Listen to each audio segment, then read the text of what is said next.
So you've created your account and you're keen to get into some trades. On the dashboard, you'll find deposit funds up the top right. Select it and you'll be asked whether you want to deposit using PayID, Poly, or bank transfer.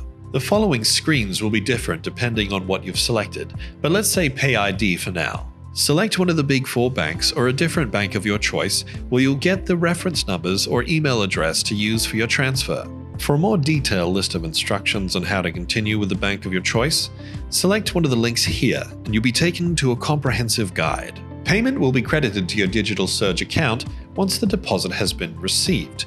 Then you can get started on your first trade. To start trading, click on Buy and Sell to take you to the coin listing page. Now, the million-dollar question is which cryptocurrency you should buy.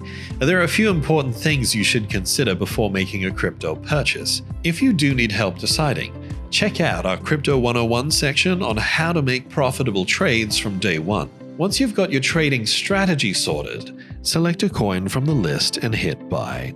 Enter the amount you wish to buy before selecting Done, followed by the Buy button. And just like that, you've made your first crypto purchase. If you'd like to know how to set an automatic buy at a specific price, be sure to check out our Trigger Order section on how to set one up.